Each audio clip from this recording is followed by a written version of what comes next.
आत्मा और परमात्मा का मिलन कब होता है?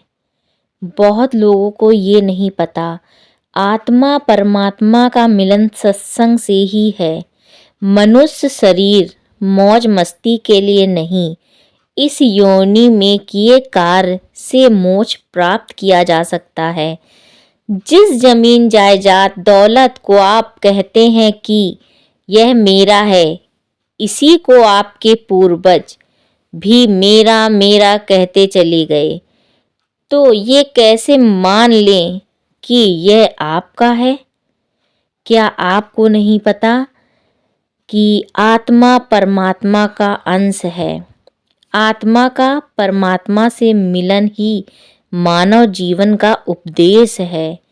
इसके लिए सर्वप्रथम आत्मा को जानना होगा।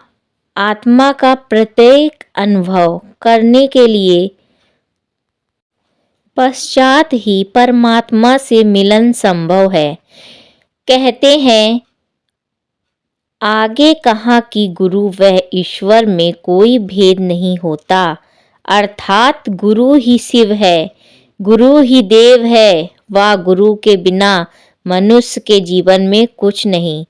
बिना गुरु कृपा के भाव सागर पार नहीं हो सकता। जिस प्रकार मानव जीवन को बोलने के लिए जुबान, देखने के लिए आँख व जीवित रहने के लिए प्राण की आवश्यकता होती है, ठीक उसी प्रकार ईश्वर मिलने के गुरु की जरूरत होती है। उन्होंने कहा कि बड़े जतन से मानव शरीर मिलता है, इसलिए इसका सदप्रयोग करना चाहिए।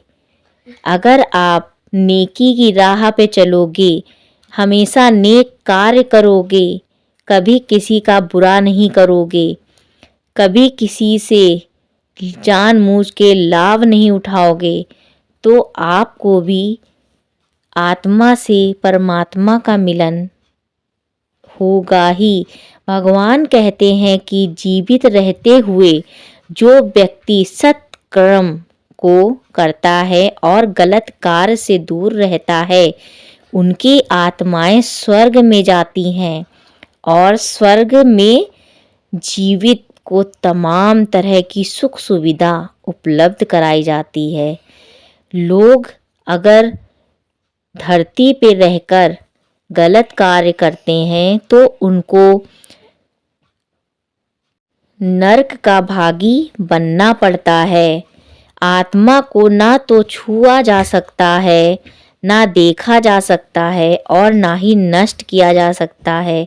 जीवन का महत्वपूर्ण हिस्सा आत्मा ही है जो परमात्मा से मिलने के लिए व्याकुल रहती है।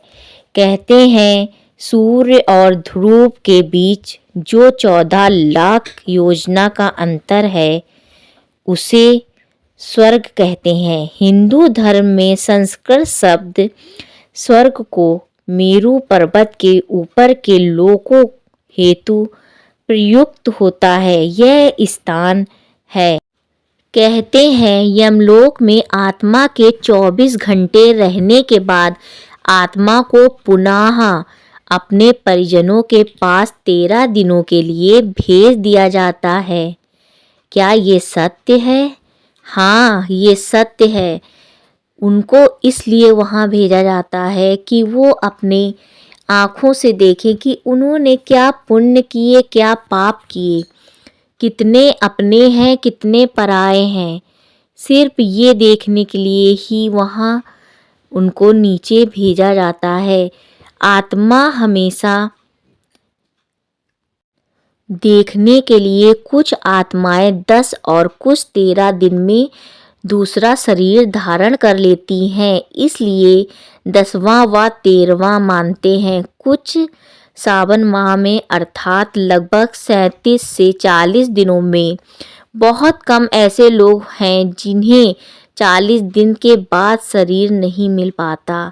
वो भटकती हैं क्योंकि उन्होंने बहुत पाप किए होते हैं। अगर यही कर्म आप भूलोक में अच्छे करते तो शायद आपको दूसरा जन्म और दूसरा योनि में जगह मिलती, लेकिन आप ऐसे कर्म नहीं करते हो जिससे परमात्मा बहुत दुखी होते हैं।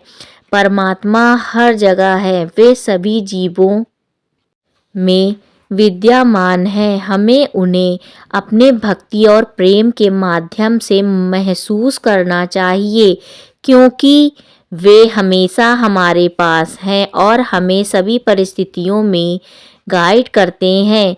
उन्हें ढूंढने का सबसे अच्छा तरीका अपने दिल की स्वच्छता और ईश्वर की भक्ति में डूबकर उन्हें पाने में है, जो आप इस जन्म में नहीं कर पाए, तो आपको दूसरा जन्म इसके लिए लेना होगा। कहते हैं कि अगर आपने कुछ अच्छे कर्म किए हैं तो आपको धरती पे आना ही पड़ेगा।